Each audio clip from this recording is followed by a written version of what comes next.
कहा प्रभु ये बार बार ये राक्षस हमें हमारे घर से निकाल देते हैं, आप इनका कुछ उपाय क्यों नहीं करते।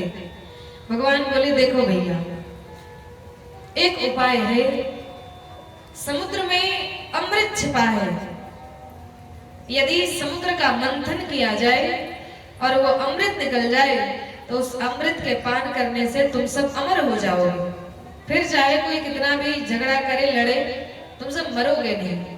तो ऐसा उपाय करो कि समुद्र मंथन हो और अमृत निकले, लेकिन इसके लिए तुम सबको दैत्यों की भी सहायता लेनी पड़ेगी। देवताओं ने कहा नहीं नहीं, वे तो हमें मार डालना ही चाहते हैं, हम उनकी सहायता क्यों लेंगे। भगवान बोले कि देखो अगर आवश्यकता पड़ती है तो सांप को चूहे से भी मित्रता करनी पड़ती है, तभी काम बनता है। तो इसलिए जाओ और जाकर दैत्यों से कहो। उस समय दैत्य के राजा महाराज बलि थे। महाराज बलि के पास इंद्र गए, जाकर कहा देखिए भैया समुद्र में अमृत छिपा है और हम सब उस समुद्र का मंथन करेंगे, आप भी हमारा सहयोग कीजिए, फिर हम सब अमृत का पान करेंगे और जितना भी लड़ेंगे लेकिन कोई मरेगा नहीं। कहा ये बात ठीक है, चलो चलते हैं। सब समुद्र के किनारे आए, लेकिन जब मथानी हो रस्सी हो तब तो मंथन हो, माताएं दधी मंथन करती हैं। तो मंदराचल पर्वत को मथानी बनाया, पर्वत को लाने लगे तो जैसे ही सब मिलकर पर्वत को उठाकर चले कि पर्वत तुरंत गिर गया और सब देवता के हाथ भर टूट गए। कहा प्रभु ये तो हमसे उठ ही नहीं रहा। भगवान बोले कोई बात नहीं, चलो हम लेकर चलते हैं। एक ही हाथ से पर्वत को उठाए और गरुड़ पर बैठकर समुद्र में लाकर स्थापित कर दिया, और जैसे ही समुद्र में रखा कि वो पर्वत समुद्र में डूबता ही चला गया। कहा ये क्या हुआ। भगवान तुरंत कच्छप अवतार धारण करते हैं और विशाल कछुए का रूप धारण करके अपने पीठ पर मंदराचल पर्वत को धारण करते हैं। अब वासुकी नाग को रस्सी बनाया। भगवान बोले देखो, देवताओं से कहा कि भगवान मन में सोचे कि सांप का जो मुख है अगर मंथन होगा तो इसके शरीर में पीड़ा होगी और ये विषैली हवा छोड़ेगा, उससे सबको कष्ट होगा।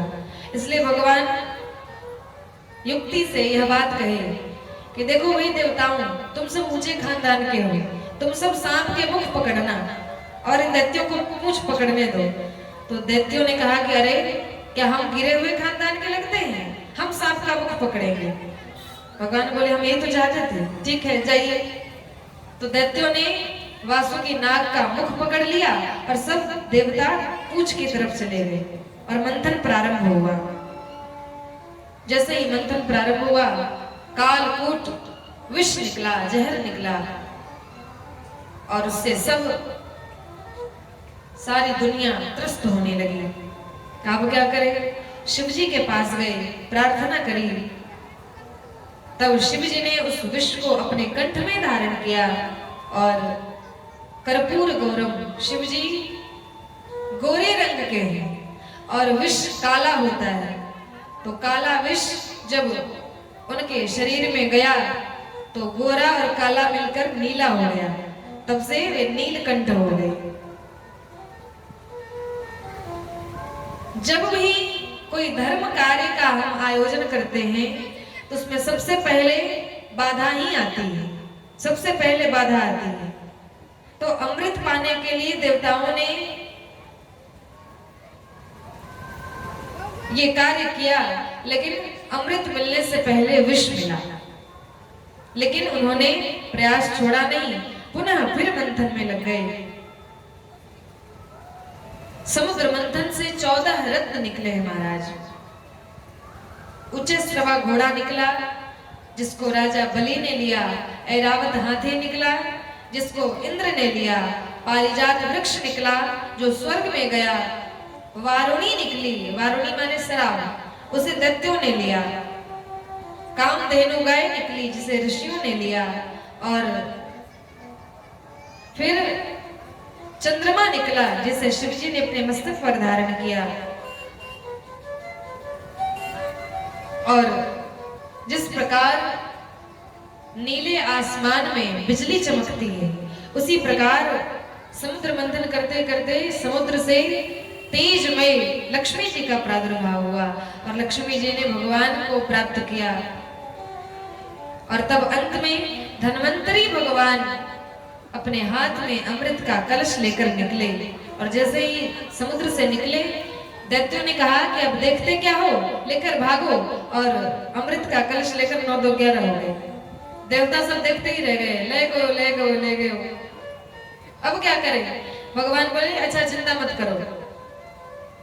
तो दैत्य आखिर दैत्य ही होते हैं। कहने लगे कि मैं बड़ा हूं इसलिए पहले मैं पीऊंगा, दूसरा कहता नहीं मैं बलशाली हूं इसलिए पहले मैं पीऊंगा। आपस में झगड़ा करने लगे।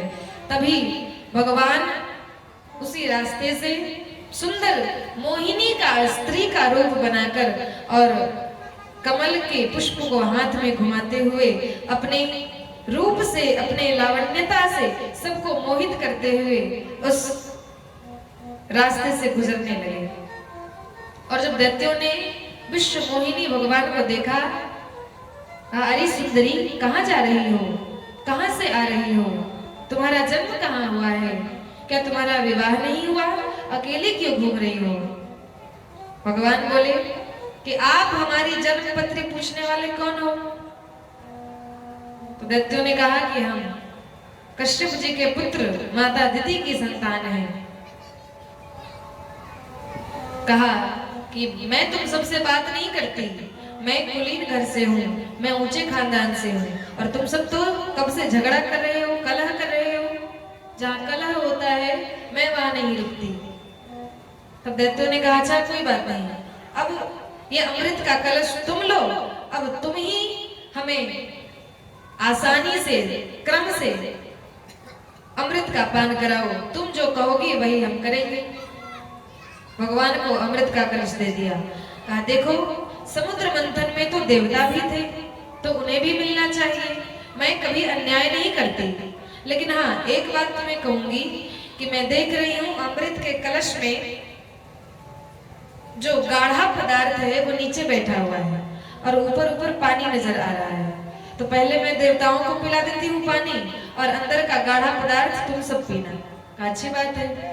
तो एक पंक्ति में देवताओं को बैठा दिया और एक पंक्ति में दैत्यों को बैठा दिया, और बारी बारी से सब देवताओं को अमृत पिला दिया और दैत्यों को मदिरा पिला दी। लेकिन ये बात एक राक्षस ने देख ली, और स्वर भानु नाम का राक्षस सूर्य और चंद्र के बीच आकर बैठ गया और छल से उसने भी अमृत पी लिया। तब चंद्रमा ने कहा प्रभु ये तो राक्षस है, इसने अमृत का पान कर लिया। तुरंत भगवान चतुर्भुज रूप में आकर उसका सर धड़ से अलग करते हैं। तब तक वो अमृत उसके कंठ में जा चुका था, इसलिए सर अलग धड़ अलग हो गया, और फिर भी वो मरा नहीं। राहु केतु के नाम से आज भी 9 ग्रहों में उसकी पूजा की जाती है। और अंत में फिर देवताओं और दैत्यों का महासंग्राम हुआ, और इस देवासुर संग्राम में चूंकि देवता अमृत पान कर चुके थे, इसलिए सब देवता जीत गए, स्वर्ग के अधिपति बन गए और सब दैत्य मारे गए। दैत्यों के गुरु शुक्राचार्य को पता चला, युद्ध भूमि में गए, और जिनके सर कटे हुए नहीं थे उन सबको संजीवनी विद्या से जीवित कर दिया। महाराज बलि भी जीवित हो गए और बहुत सारे राक्षस जीवित हो गए। बलि ने कहा महाराज मैं इतना कोशिश करता हूँ फिर भी इन देवताओं से पराजित हो जाता हूँ। तो शुक्राचार्य जी बोले कि देखो देवताओं के पक्ष में भगवान श्री हरि हैं, इसलिए वे उसकी सहायता करते हैं, और यदि तुम इंद्र से जीतना चाहते हो, स्वर्ग के राजा बनना चाहते हो, तो भगवान को प्रसन्न करो। कहा भगवान कैसे प्रसन्न होंगे? कहा ब्राह्मण भगवान के अति प्रिय हैं, इसलिए तुम ब्राह्मणों की सेवा करो, ब्राह्मणों को दान दिया करो, भगवान प्रसन्न हो जाएंगे। और तब से वो बलि ब्राह्मणों को दान करने लगा और पूरे विश्व में महादानी के नाम से विख्यात हो गया। साथ ही शुक्राचार्य जी ने अश्वमेध यज्ञ करवाना प्रारंभ किया। कहा कि जो 100 अश्वमेध यज्ञ कर लेता है वो स्वर्ग का राजा बनता है। तो एक एक करके यज्ञ करते गए 99 यज्ञ पूर्ण हो गया, 100वां यज्ञ प्रारंभ होने वाला था। तब इंद्र को लगा कि अब लगता है मेरा सिंहासन छीना जाएगा। भगवान के पास गए और भगवान से प्रार्थना करी, हे प्रभु, बलि यज्ञ कर रहा है और वो हमारा पद प्राप्त करना चाहता है। भगवान मुस्कुराए, कहा देखो तो कितने स्वार्थी हैं ये देवता। ये देवता महाराज बड़े स्वार्थी होते हैं। जब अपने ऊपर विपत्ति आती है तब भगवान के सामने जाते हैं और भगवान सोचे कि चाहते हैं कि हम ही अंत तक इंद्र बने रहें। यहाँ कोई भी टिकने नहीं आया है, ये परिवर्तनशील संसार है। यहाँ कोई स्थिर नहीं रहने आया, सबको एक न एक दिन जाना है। लेकिन भगवान ने कहा कि तुम चिंता मत करो और अदिति माता के गर्भ से भगवान अवतार लिए और चूंकि इंद्र भी अदिति की संतान है इसलिए इंद्र के छोटे भाई बनकर आए। उनका नाम उपेंद्र हुआ और वामन 52 अंगुल के थे इसलिए उनका नाम वामन पड़ा। ब्रह्मा ने कमंडल दिए, आकाश ने छत्र दिया, सबने उन्हें सुसंस्कृत किया। किसी ने यज्ञोपवीत दिया, किसी ने जनेऊ धारण करवाए, किसी ने मंत्र दिया, किसी ने भिक्षा दी। इस प्रकार जब सब भिक्षा ले जाकर उन्होंने अपने गुरु बृहस्पति को दिया तो बृहस्पति ने कहा कि मैं तो इस त्रिलोक का संपत्ति चाहता हूं। कहा ये त्रिलोक की संपत्ति कहाँ मिलेगी महाराज? कहा इस पृथ्वी का राजा बलि है, उसके पास जाकर उससे दान में मांग लो। तब भगवान छोटे से रूप में वामन अंगुल के भगवान राजा बलि के दरवाजे पर जाते हैं। बलि यज्ञ करने बैठे हैं और यज्ञ में संकल्प करने वाले हैं। तभी भगवान ने दरवाजे पर से आवाज लगाई, भिक्षाम देहि। वहां पर जो सैनिक तैनात थे उन्होंने कहा, कहिए महाराज आपको क्या चाहिए? कहा हमें महाराज से मिलना है। कहा महाराज अभी यज्ञ कर रहे हैं और वे अभी नहीं आ सकते, आपको जो चाहिए मैं आपको दूंगा, आप हमें बताइए। तो राजा बलि ने कहा कि हमें भगवान बोले कि हमें जो भी चाहिए हम महाराज से ही मांगेंगे, हमें तुमसे कुछ नहीं चाहिए। सैनिक ने बहुत समझाया लेकिन भगवान जिद पर अड़ गए। तब इन दोनों के वार्तालाप को सुनकर राजा बलि बोले, अरे क्या बात है? तो सैनिक ने कहा महाराज एक ब्राह्मण कुमार आया है और वो जिद कर रहा है कि आपसे ही भिक्षा लेगा। तो महाराज बलि तुरंत उठने लगे। गुरुजी ने कहा कि अरे ये क्या कर रहे हो?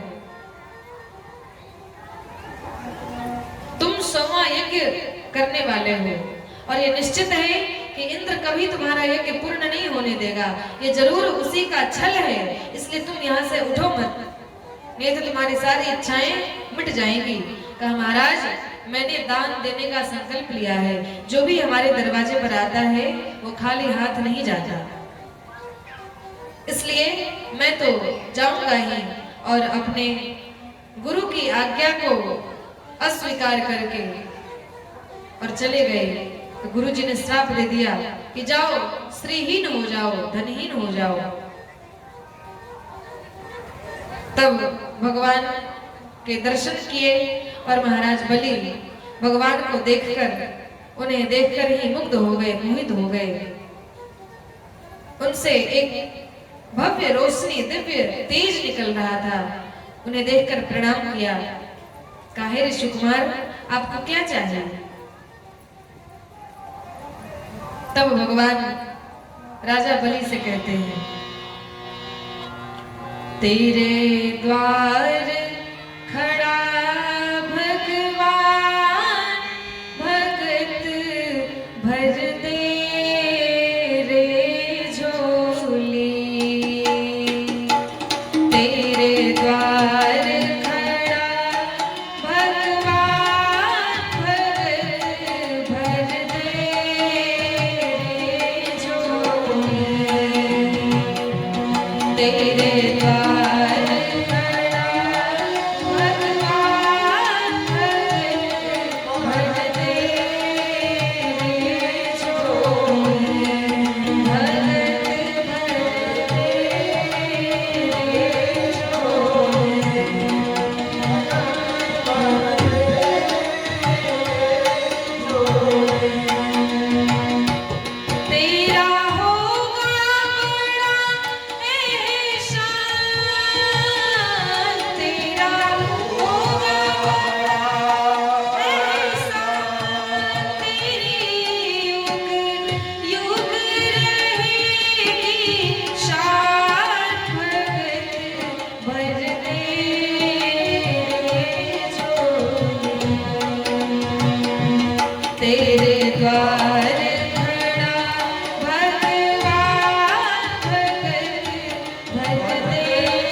भगवान राजा बलि से कहते हैं कि अगर आपको देना है तो पहले संकल्प कीजिए। कहा महाराज आज तक मैंने संकल्प नहीं किया, आपको जो मांगना है मांगिए, आप संकोच मत कीजिए, आप जो मांगेंगे आपको वो मिलेगा। कहिए आपको क्या चाहिए? गाय चाहिए, भूमि चाहिए, स्त्री चाहिए, ब्राह्मण चाहिए, अन्न चाहिए, धन चाहिए, क्या चाहिए? भगवान बोले ना, पहले आप संकल्प कीजिए। तब राजा बलि ने संकल्प किया और संकल्प करने के लिए कमंडल से जल हाथ में लेने लगे। शुक्राचार्य जी ने देखा कि अरे मेरा ही चेला है, और शुक्राचार्य जी को भगवान वामन में स्वयं भगवान की छवि नजर आ रही थी। वे तो पहचान गए थे, तो सोचे कि मेरा चेला ठगा जा रहा है, इसकी रक्षा करनी चाहिए। तो शुक्राचार्य जी पात्र से जल गिर रहा था, उसमें एक छोटा सा छिद्र था, उसी से जल गिर रहा था। तो शुक्राचार्य जी जाकर उसी में बैठ गए कि संकल्प होगा ही नहीं तो दान मिलेगा कैसे? तो जल गिरे ही नहीं। अरे ये पात्र से जल क्यों नहीं गिर रहा? तो भगवान बोले लगता है इसमें कुछ अटक गया है। एक तिनका उठाई और उसमें डाल दिया और शुक्राचार्य जी की एक आंखें फूट गई। तुरंत बाहर निकले और कहा महाराज मैंने आपके कार्य में बाधा डाली, उसका दंड मुझे मिल गया, अब आपको जो करना है करिए। तब राजा बलि ने संकल्प किया, कहा मैं दिशाओं देवताओं को सबको साक्षी मानकर यह संकल्प करता हूँ, हे ब्राह्मण कुमार आप जो मांगेंगे मैं आपको वो दूंगा। कहकर जल आगे गिरा दिया। तब भगवान बोले कि मुझे ज्यादा कुछ नहीं, बस अपने पैर से अपने पग से 3 पग भूमि चाहिए। तब बलि खूब जोर से हंसे, कहा बस इतने के लिए संकल्प करवाया? कहा महाराज मुझे बस जो चाहिए मैंने कह दिया। कहा अरे आपको मांगना ही है, इस पृथ्वी के मालिक से 3 पग भूमि मांगते हैं, मेरा आधा राज्य ले लीजिए, मैं आपको वो भी दे दूंगा। भगवान बोले ना हमें तो बस इतना ही चाहिए। कहा अच्छी बात है, आपको जो चाहिए आप जिसमें प्रसन्न हैं आप वही लीजिए। तब भगवान अपने रूप को बढ़ाने लगे, अपने आकार को बढ़ाने लगे और बढ़ाते बढ़ाते इतना बढ़ाया कि चरण पाताल में और सर आकाश में चले गए। और एक पग से भगवान नीचे के सब लोग, दूसरे पग से ऊपर के सब लोग, यानी 14 भुवन नाप लिए। कहा संकल्प किया था 3 पग भूमि, अभी तो 2 ही हुआ है, अब बताओ तीसरा चरण कहाँ रखूं? अब राजा बलि को कुछ समझ में नहीं आया, अब क्या करें? उनकी पत्नी विंध्यावली वहीं पर थी। कहा प्रभु आप यह बताइए कि दान बड़ा होता है या दान करने वाला? कहा कि दान करने वाला। कहा दान करने वाला अभी आपके सामने खड़ा है, आप अपना तीसरा चरण इनके मस्तक पर रख दीजिए और आपका संकल्प पूरा कीजिए। तब भगवान ने अपना तीसरा चरण राजा बलि के मस्तक पर रखा और आज तक भगवान ने सभी भक्तों के सर पर अपना हाथ रखा, कर कमल रखा, और आज बलि ही ऐसे भक्त हुए जिनके मस्तक पर भगवान ने अपना चरण रखा। बोलिए श्री भक्तवत्सल भगवान की, श्री राम भगवान की। बलि ने कहा महाराज मेरे अहोभाग्य, आप मेरे यज्ञ में आए। भगवान बोले कि मैं किसी को भी दर्शन देता हूँ तो उसे वरदान देकर जाता हूँ, उसका ऋण लेकर नहीं जाता, इसलिए आप मुझसे वरदान मांगे। कहा मुझे कुछ नहीं चाहिए, बस आप इसी तरह हम पर अपनी कृपा बनाए रखें। लेकिन बलि इंद्र बनने के इच्छा से यज्ञ कर रहे थे, और जिस यज्ञ में स्वयं भगवान यज्ञ पुरुष ही प्रकट हो जाए वो यज्ञ अधूरा नहीं रह सकता, इसलिए इनका 100वां यज्ञ भी पूर्ण ही था। कहा अगले सावर्णी मनवंतर में आप ही इंद्र बनेंगे, तब तक आप सुतल लोक में जाकर निवास कीजिए। और राजा बलि ने भगवान से वरदान मांगा कि प्रभु मैं बस मेरी एक ही इच्छा है कि आप इसी रूप में मेरे घर के दरवाजे पर स्थित रहे, ताकि मैं जब भी घर से बाहर जाऊं या जब भी बाहर से घर में आऊं तो आपका दर्शन प्राप्त हो। और भगवान ने कहा तथास्तु, और भगवान बलि के साथ उनके सुतल लोक में चले गए। नारद जी ने जाकर लक्ष्मी जी से कहा, हे माता, आपके पतिदेव राजा बलि को छलने गए थे और वहां जाकर खुद ही छल गए। कहा क्या बात है? कहा जाकर देखिए, आपके पति को राजा बलि ने अपना दास बनाया है, अपना पहरेदार बनाया है। तब लक्ष्मी माता आई और राजा बलि को रक्षा सूत्र बांधा। ये न बद्धो बलि राजा दानवेंद्रो महाबल। बलि को रक्षा सूत्र बांधा और बदले में कहा कि मुझे कुछ नहीं चाहिए, मुझे बस अपना ही पहरेदार दे दो। और भगवान को लेकर धाम में आए। लेकिन आज भी एक रूप से भगवान राजा बलि के दरवाजे पर पहरा दे रहे हैं और राजा बलि को दर्शन दे रहे हैं। तो ऐसे भक्त चाहे किसी भी योनि में जन्म हो, राक्षस हो या देवता हो, मनुष्य हो, पशु हो, पक्षी हो, कोई भी हो, भगवान अपने भक्तों पर वैसे ही कृपा करते हैं। भगवान अपने भक्तों की हर पुकार को सुनते हैं।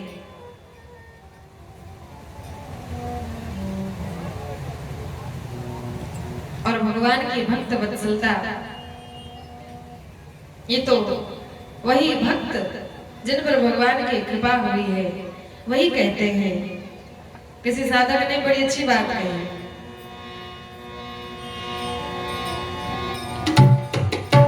है करामात क्या इनके चरणों की रज में, है करामात क्या इनके चरणों की रज में, जाकर के गौतम की नारी से पूछो,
शरणागतों पर कृपा कितनी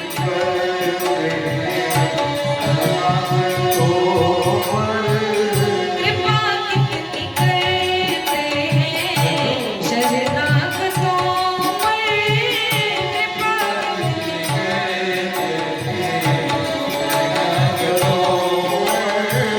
बता सकते हैं यदि बता सकते हैं यदि मिलेंगे विभीषण पतितों को पावन ये कैसे बनाते पतितों को पावन ये कैसे बनाते जटायु सरिस रूप तारी से पूछो जटायु सरिस रूप तारी से पूछो है करामात क्या इनके चरणों की रज में है करामात क्या इनके चरणों की रज में जाकर के दो किनारी से पूछो जाकर के दो श्री राधे